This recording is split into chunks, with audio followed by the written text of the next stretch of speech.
too little information coming from sources not intended to educate you on your local market.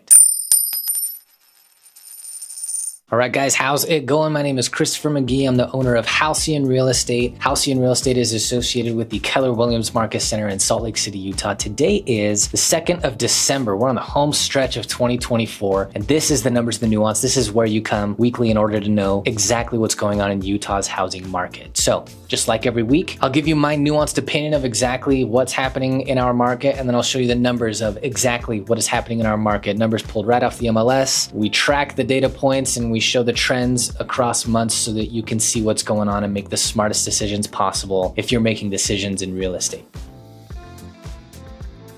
All right, things are moving essentially as we expect them to right now, especially given our current interest rates and the state of our housing market. If you're new to this series and you don't know what the state of our market is exactly, then just stay tuned for the next few minutes and you'll get a real clear picture of exactly what our market looks like.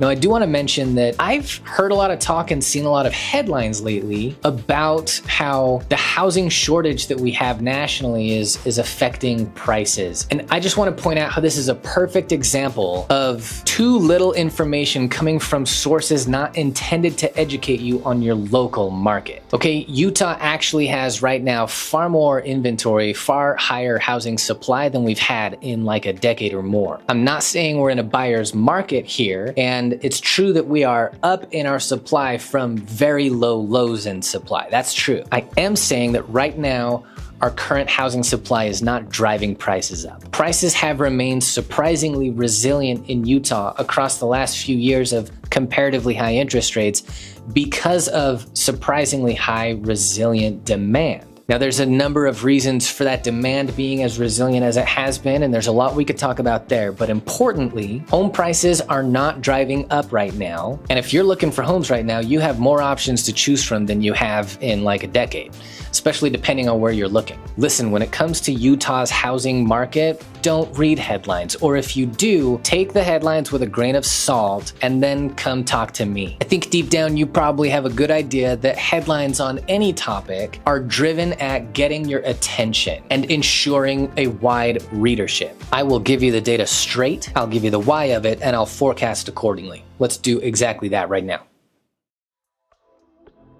Current inventory sits at 10,365. It is trending down. It's trended down across the last 7 or 8 weeks. We peaked in October as typical, and we've been coming down since then. Average days on market last week came to 61. 61 days that a given property sat on the market before the seller accepted an offer from a buyer, and that is trending up. Average list price this prior week came to $647,680. That is down from the prior week. I like to see average prices bumping down into the 600s and into the lower half of the 600s. That's pressure downward on our prices right now. Average sold price last week came to $636,175.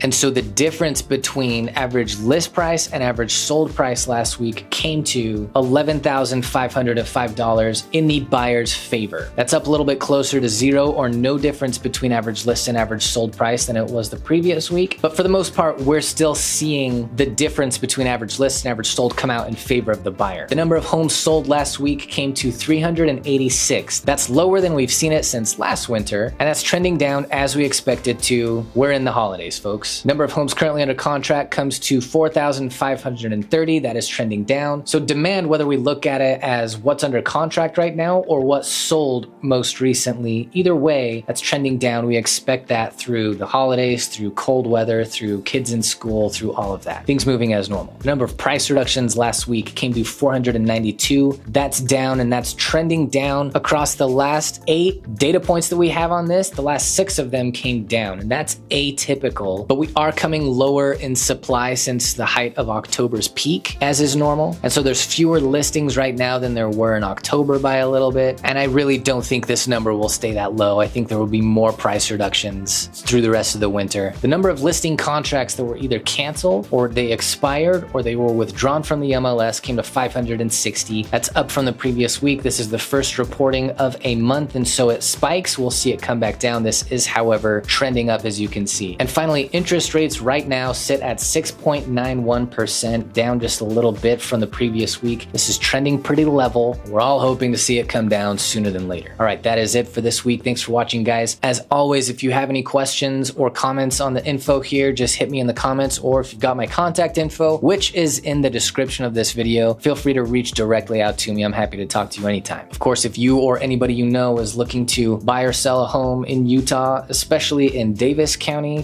Tooele County, Salt Lake County, or Utah County, that's where I work. I'll be happy to help you or whoever you know. And as always, if you'd like to stay educated on Utah's housing market, there will not be a better way than to hit that subscribe and stay up on it with me from week to week. Thanks for watching this week, guys. We'll see you next time.